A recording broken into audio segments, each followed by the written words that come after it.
헌신과 팀워크의 중요성이라는 제목으로 하나님 말씀 전하도록 하겠습니다. 느헤미야 3장은 1절부터 마지막 절까지 계속 이렇게 소개가 됩니다. 어느 누가 어느 집안에 누가 어디를 중수하였고, 또 어느 집안에 누가 어디를 중수하였고, 어느 집안의 자손 누가 어디를 중수하였고, 지루할 정도로 이 마지막 절까지 성경을 하나님께서 기록하고 있습니다. 다 의미가 있죠. 우리 발음하기도 어려운 이 사람들의 이름을 왜 하나님께서 느헤미야라고 하는 성경을 통하여 우리에게 전달하고 가르쳐주고 있는가, 굉장히 중요한 의미가 담겨 있습니다. 자, 오늘 헌신과 팀워크의 중요성이라는 제목을 달아봤는데요. 우리 예수원교회에게 꼭 주님이 주시는 말씀이다라는 또 감동을 또 받으면서 설교를 준비했습니다. 여러분, 십시일반이라는 말이 있죠. 십시일반이란 말은 밥 10숟가락이 한 그릇이 된다는 말입니다. 즉, 밥 한 그릇의 용량을 정하는 말이 아니라 조금씩 힘을 합치면 넉넉한 일을 이룬다라는 의미로 널리 사용되는 말입니다. 자, 큰 교회에서든 규모가 있는 교회에서든 늘 일하는 사람은 정해져 있다라는 말이 있습니다. 십시일반이 잘 적용되지 않는다는 것이죠. 또 일반 조직 회사에서도 그런 말이 있습니다. 일반적인 조직에서도 20%의 사람들 정도만 열심히 일을 하지, 그 대부분의 사람들은 적극적으로 참여하지 않고 방관하거나 수동적으로 시간 때우기식의 일을 하는 사람들이 대다수라는 겁니다. 참여도가 높은 조직도가 사실은 건강한 공동체입니다. 예수원교회는 개척을 해서 나온 교회다 보니까 자발성 또 십시일반이라는 정신이 마음속에 있지 않고서는 아마 개척교회를 함께 세우고자 나오지 않으셨겠죠. 그래서 예수원교회는 개인적인 판단으로는 자발성과 십시일반의 정신이 살아있는 교회다라고 저는 믿어 의심치 않습니다. 왜? 이미 경험을 했거든요. 1년도 넘은 전에 우리가 개척이 되어질 때 우리 성도들이 얼마나 열심으로 마음으로 함께하고 청소든 또 물건 기증이든 또 이 준비하는 그 과정 가운데 그 중심들을 볼 수가 있었습니다. 자, 오늘 본문 말씀은 느헤미야 1, 2장에 이어서 이 3장에서 이제 어떻게 성벽 재건을 할 것인가에 대한 구체적인 말씀들이 기록되어 있습니다. 자, 그러면 1, 2장이 어떤 의미였는지를 살짝 정리하고 갈 필요가 있습니다. 첫 번째는, 그러니까 느헤미야가 성벽 재건을 하기 위하여 크게 세 가지 준비 과정이 있었던 것을 알 수가 있습니다. 첫째는 하나님과의 관계였습니다. 기도를 통해 하나님 앞에 이것이 사람에게 먼저 동의를 얻거나 분위기를 보고 진행하는 것이 아니라 기도 가운데 하나님의 뜻에 감동을 받아 시작을 했다라는 겁니다. 그래서 일단 느헤미야는 하나님과의 관계에 집중했습니다. 두 번째는 왕과의 관계였습니다. 그때 당시에 바사 페르시아는 세계 최강 열강이었습니다. 그 왕의 술 맡은 관원장으로 있을 때 평상시에 얼마나 성실하게 일들을 감당을 했던지 신임과 또 신뢰를 얻어서 우리 왕 입장에서는 느헤미야 정도면 내가 믿지라는 그런 모습을 아닥사스다 왕이 그 부분에 대해서 분명히 보여줍니다. 자, 세 번째는 무엇일까 할 때 백성들과의 관계였어요. 적절한 동기부여를 했죠. 지난주에 살펴보았던 것처럼 성벽을 재건하자는 느헤미야의 이런 제안을 듣긴 들었는데 세 가지의 큰 문제들이 있었다고 했죠. 첫 번째는, 지금 이 상황에서 성벽 재건이 가능하겠냐라고 하는 객관적인 상황 인식이에요. 제가 봤을 때는 그것은 정말 객관적인 잘한 판단으로 볼 수도 있습니다. 그런 상황이 있었고, 또 하나는 스스로의 패배의식이었습니다.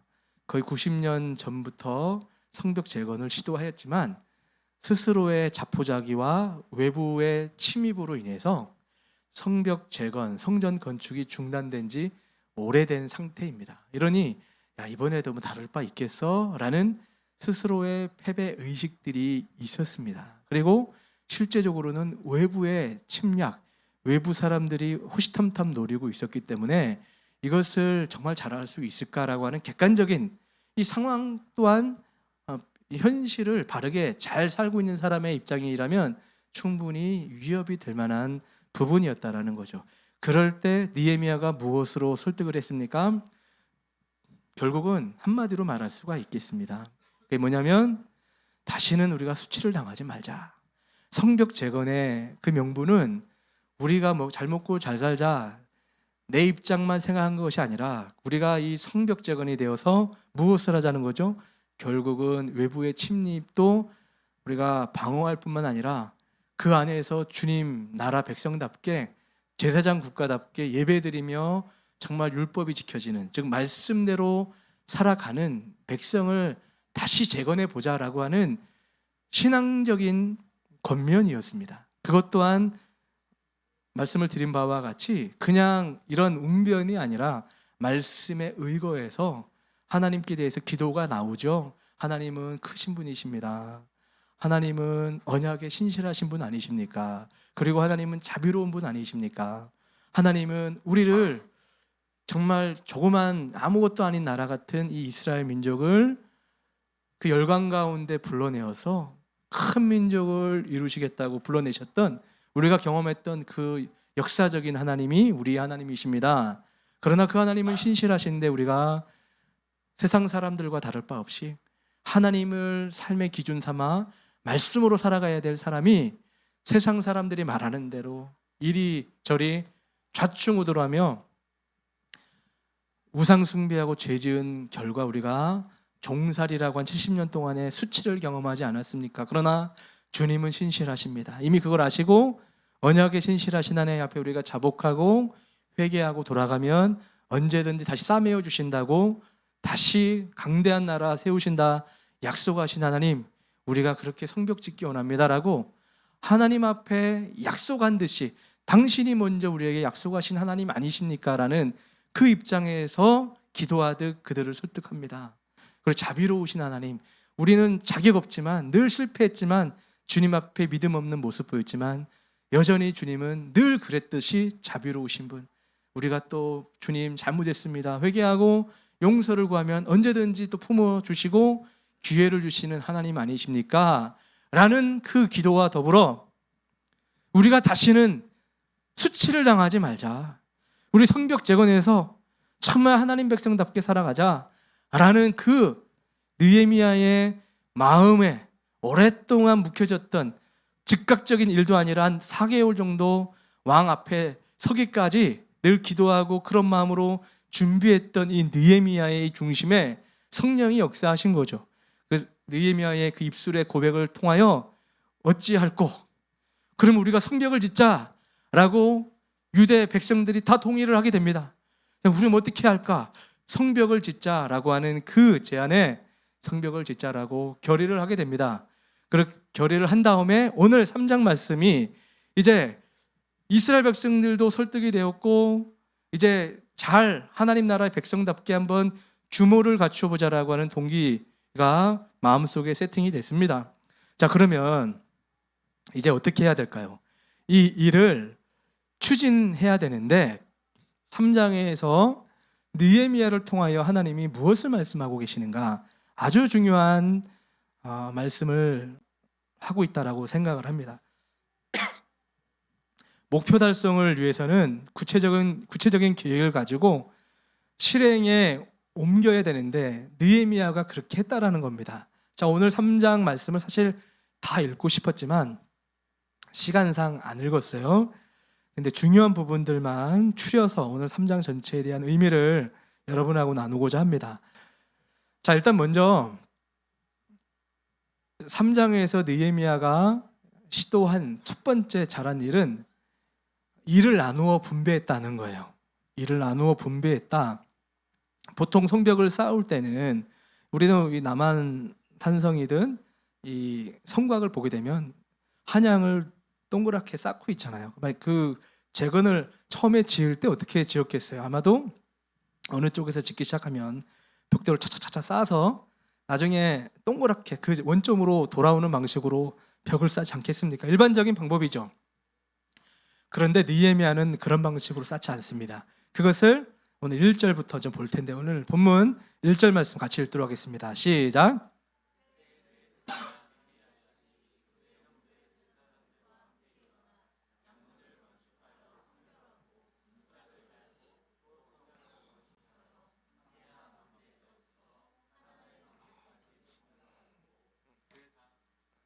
자, 이 말씀을 보니까 일단 먼저 제사장들을 중심으로 미문부터, 양문부터 짓는다라고 이제 말씀을 하고 있죠. 일단 여기서 한 가지 꼭 짚고 넘어갈 부분이 있습니다.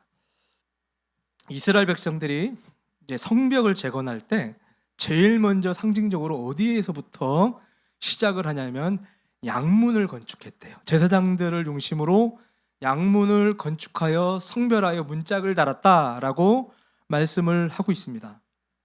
여러분, 성경에서 양문이 의미하는 바가 있죠.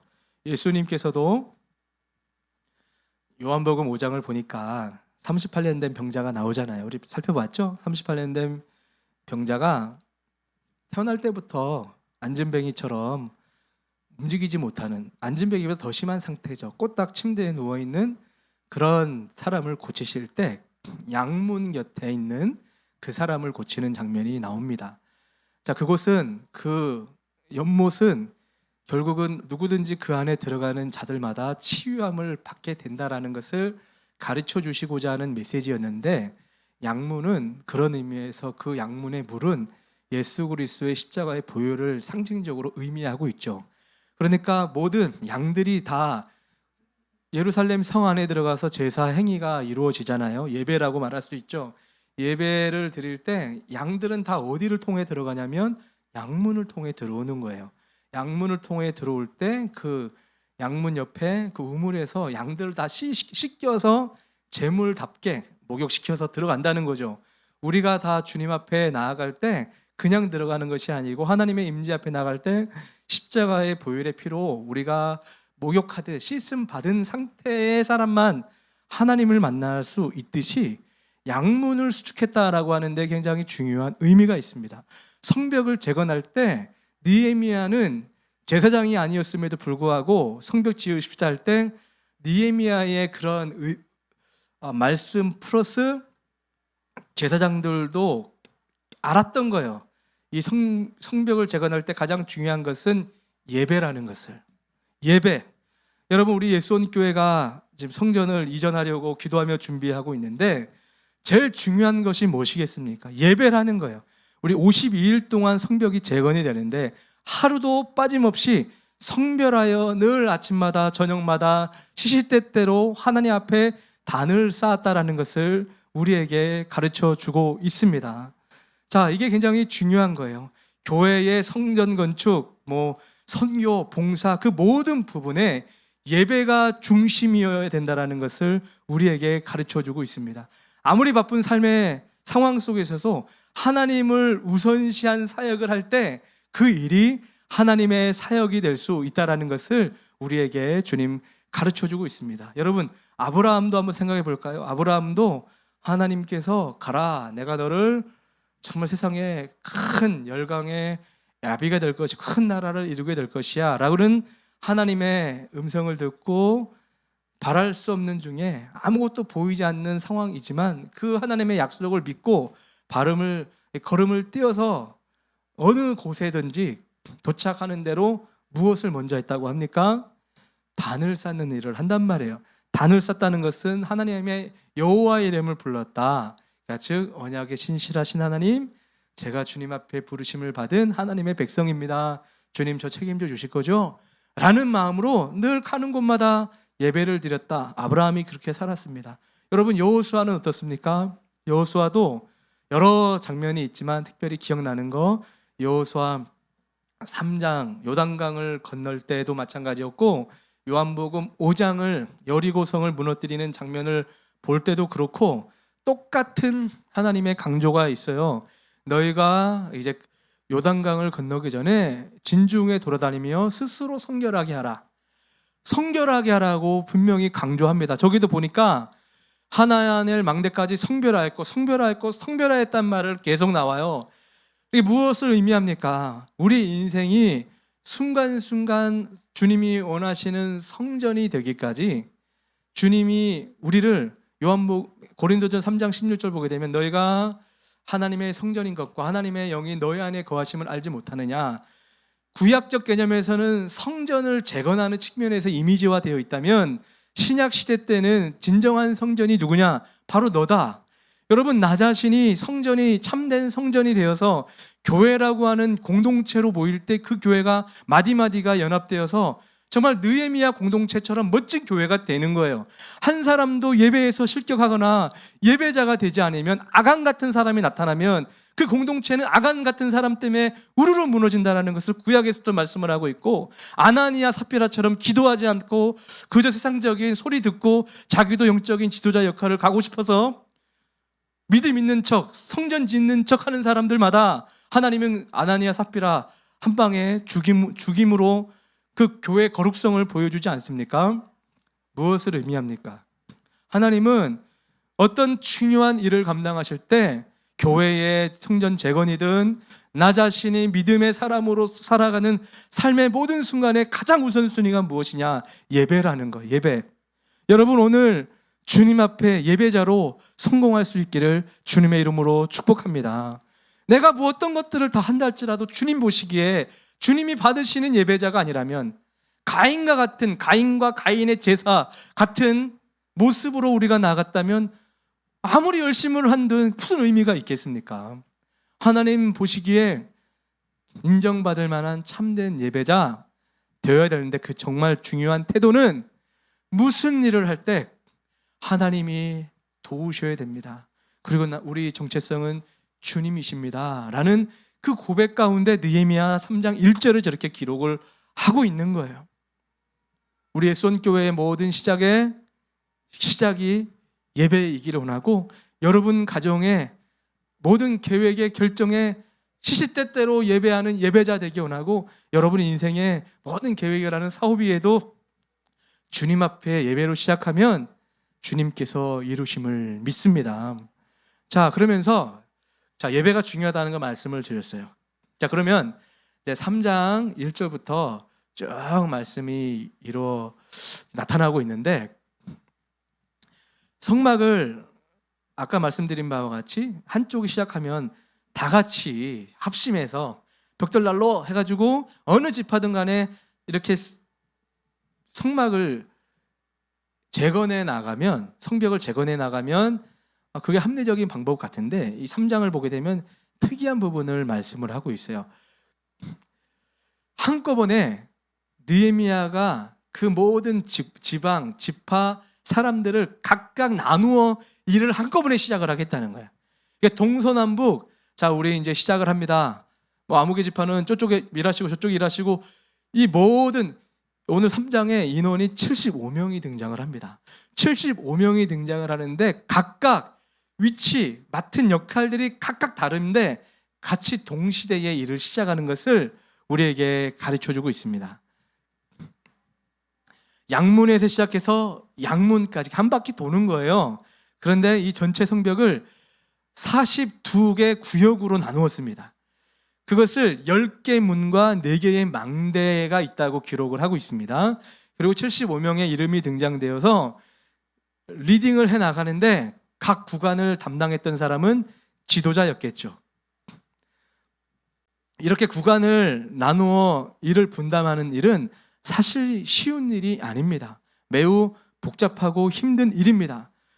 왜냐하면 생각해 보세요.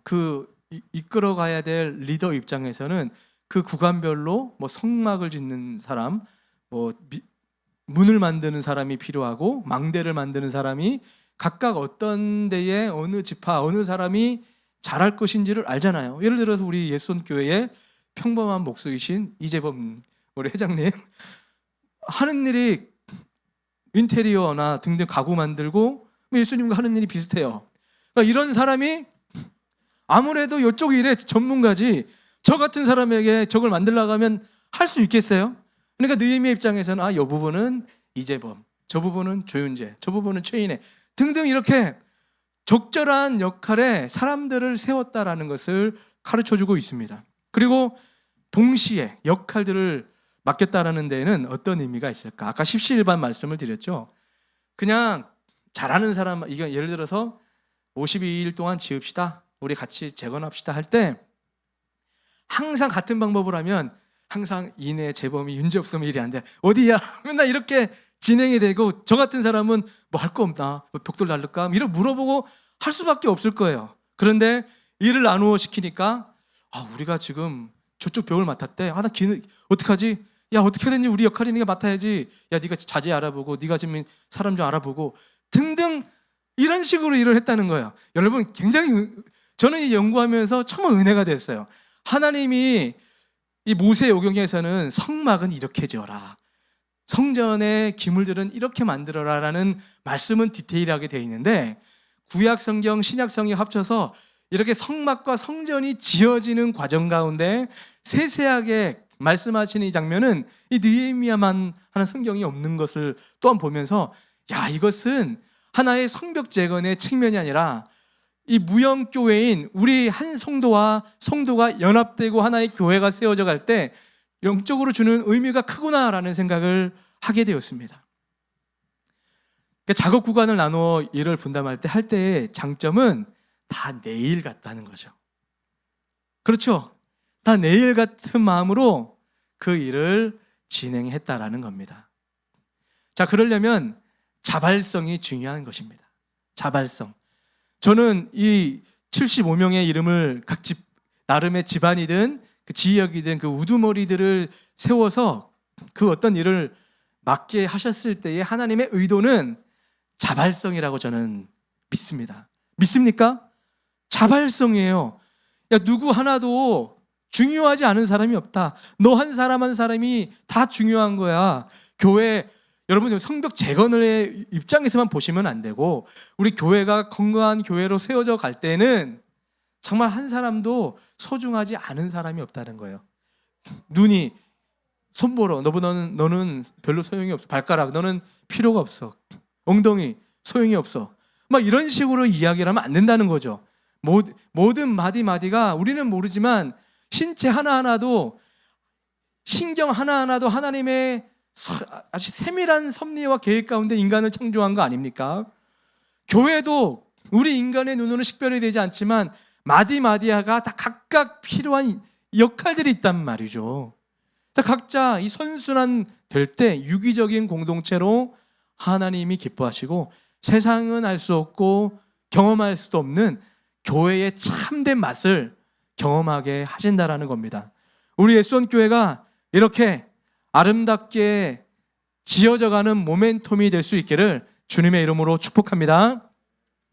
자, 이렇게 그런 말씀을 하고 있는 두 번째에 또 우리가 잊지 말아야 될 포인트 중에 하나는 연합했다는 거예요. 연합. 일을 나누어 주신 것에 대해서 다양성 측면의 자발성을 말씀했다면 두 번째는 연합했다라는 것을 볼 수가 있습니다. 자, 오늘 말씀을 보세요. 누가 어디에서 어디까지 건축하였다, 중수하였다라는 말이 반복이 됩니다. 자, 우리가 발음하기도 어려운 이런 사람들을 다양한 부류가 참여했고 다양한 역할들을 감당을 했어요. 자, 아까 1절은 읽었으니까 2절을 보게 되면 이런 또 말씀이 나옵니다. 2절 한번 읽어볼까요? 시작. 그 다음은 여리고 사람들이 건축하였고 또 그 다음은 이므리의 아들 삭굴이 건축하였으며 라고 표현되어 있습니다. 이 말씀은 계속 이렇게 나와요. 어느 지역에 누구는 무엇을 건축하였다. 얼핏 보면 어딘지 감도 안 와요. 우리 한국 사람의 정서에서는 여기서 사람들, 자손, 아들이라는 표현들이 계속 반복해서 등장을 합니다. 자, 사람들이라는 표현은 지역 이름 뒤에 나와서 어느 지역의 사람들이 어떤 한 구역을 담당했다라는 말입니다. 또 자손이나 아들이라는 표현은 사람 뒤에 나와서 어느 가문의 사람들이 한 구간을 담당했단 말이기도 합니다. 자, 여리고만 예를 들어서 여리고는 당시 예루살렘에서 동쪽으로 30km 떨어져 있는 곳이에요. 지금의 자동차를 가지고 이동할 때 30km는 뭐 큰 거리 아니죠. 별거 안 되는 거리입니다. 그러나 그때 당시에 걸어서 움직이는 시대는 30km는 어마어마하게 먼 거리입니다. 특별히 여리고와 예루살렘 사이에는 어떤 것으로 악명이 높은 곳이냐면 누가복음 보면 알죠. 강도 만난 어떤 한 사람 얘기 나오잖아요. 여리고를 내려가다가 강도를 만나요. 여리고를 만나갈 때 높은 산지가 있기 때문에 항상 이 강도들, 갱단들이 항상 그곳에 잠복하고 있다가 내려가서 습격을 해서 약탈을 하는 곳이 여리고로 내려가는 길이거든요. 그런데 여리고 사람들이 30km씩이나 떨어져 있는 사람들이 지금 예루살렘에 올라와서 이 일을 감당하고 있다는 것은 무슨 의미일까요? 멀지만 내가 이스라엘 백성이지, 그래 우리의 혈통적으로 우리는 하나님의 백성이야, 이 일에 우리도 같이 동참해야지 라는 마음으로 거리를 막론하고 함께 동참하고 있는 모습을 볼 수가 있습니다. 제가 이번 주 중에 어느 집사님하고 카톡을 대화를 하는데 그런 얘기 하시더라고요. 목사님, 앞으로 토요일 날은 대기하겠습니다. 언제든 부르시면 와서 교회에 공사를 하겠습니다 할 때 같이 빵 터지면서 감사합니다 라고 이야기를 했는데 그 말이 진심인 것 같아요. 저는 재밌자고 한 말 같았는데 근데 좀 거리가 있어요. 우리 예수원교회에서 가까운 데 사시는 분도 아닌데 그런 이야기를 하면서 아내 집사님하고 상의했냐라고 얘기까지 했는데 그렇다고 말은 하더라고요. 근데 남자들이 보통 그렇게 잘 둘러대는데 하여간 그 말 한마디에도 참 은혜가 되고 참 감사했습니다. 왜 그런 생각을 할까요? 우리 교회니까. 나는 멀리 떨어져 있어 안 되는 것이 아니라 내가 조금이나마 어떤 역할로 도움이 될 수 있을까라는 마음이 있기 때문에 마음 가운데 있었던 그런 고백들이 그런 단어로 나왔다라고 저는 생각을 합니다. 자, 이렇게 자신이 머무는 곳은 성이 아니지만, 예루살렘 성이 아니지만 그럼에도 불구하고 참여했던 것은 연합입니다. 그래 우리 믿음 공동체지, 그래 우리 정체성 하나님 중심이어야 되지 라고 하는 그 이유가 연합의 마음이 되어서 참여했다라는 겁니다. 자, 그런데 5절을 보게 되면 꼭 이런 사람이 나옵니다. 성경에 두고두고 나오는 안 좋은 이미지화 되어 있는 한 인물들. 자, 5절 한번 볼까요? 5절 같이 읽겠습니다. 시작. 그 다음은 드고와 사람들이 중수하였으나 그 귀족들은 그들의 주인공의 공사를 분담하지 아니하였으며. 자, 이 말씀 보니까 드고와 사람들이 중수를 했는데 그 귀족들은 그들의 주인들의 공사를 분담하지 아니하였으며, 그렇게 이야기를 하고 있습니다. 이게 무슨 말일까요? 자, 드고와 평민들은 참여했어요. 그러나 귀족들은 참여하지 않았다라는 말입니다. 자, 그들의 주인들의 공사라고 이야기를 하고 있죠. 여기서 주인들이라는 표현은 아도나이의 복수예요. 아도나이는 누구죠? 바로 하나님입니다. 자, 하나님의 공사죠, 이거예요. 하나님의 공사인데 그들 귀족들은 그 하나님의 일에 동참하지 않았다라는 의미입니다. 드구아라는 데를 좀 연구해 보니까 해발 850m 고지대에 있어요. 이런 사람들이 쉽게 어떤 생각을 할 수 있을까요?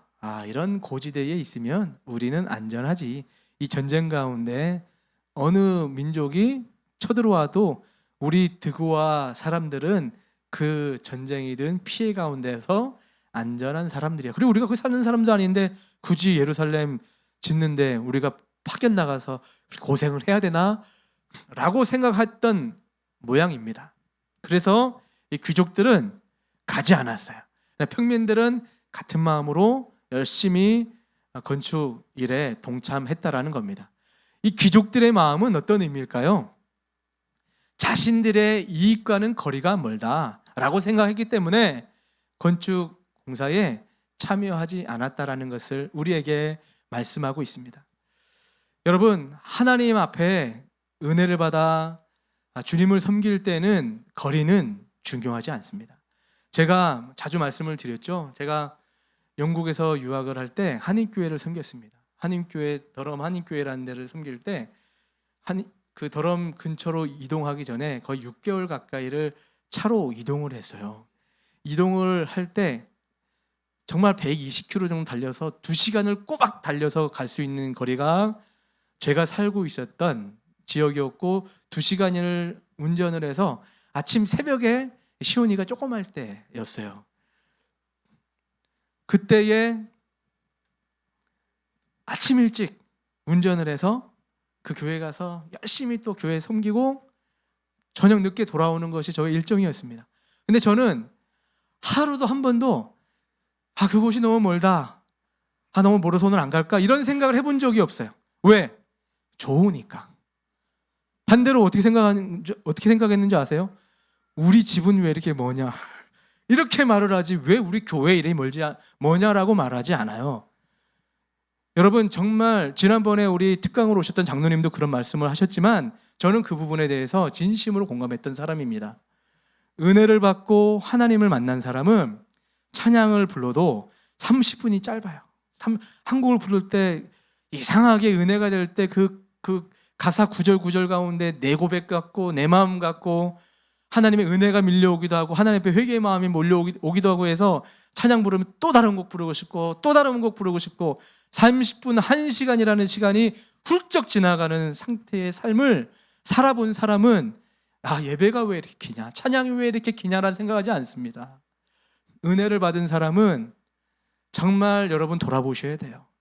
왜 내가 이렇게 은혜에 메말라 있을까? 왜 이렇게 예배가 소비자 마냥 참관자처럼 앉아서 우리 예배는 왜 이러냐, 저 성도는 왜 저러냐, 우리 왜 불편하냐, 이런 것이 아니라 은혜를 받고 나면, 제가 얘기하잖아요.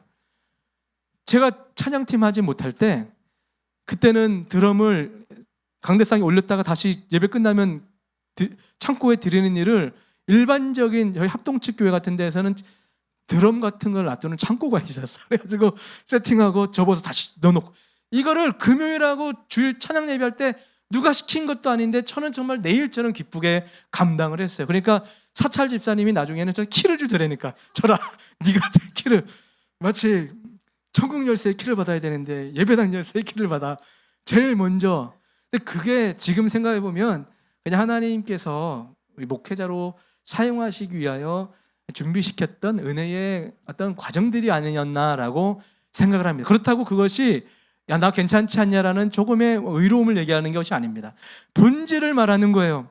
하나님의 은혜를 받고 내가 어떤 사람인지, 그 하나님이 내 인생 가운데 어떤 분이신지를 깨달아 알게 되면 그 하나님 앞에 내가 무엇을 드릴 수 있을까? 우리 예수원 교회 가운데, 저 성도 가운데 무엇으로 내가 도움이 될 수 있을까? 티내지도 않고 은밀히 찾아가서 도움을 줍니다. 그러한 사람이 오늘 75명의 이름들일 텐데 꼭 드고아의 귀족들처럼 이게 뭐 나한테 의미가 있냐, 손해가 되는 일 아니야, 나 여지껏 살면서 물 한번 손에 안 묻혔던 사람인데 이런 험한 일을 하라고? 라는 식으로 생각하는 사람이 꼭 있기 마련입니다. 우리 예수원 교회는 제가 봤을 땐 다 귀족들과 같이 존귀하신 분들이에요.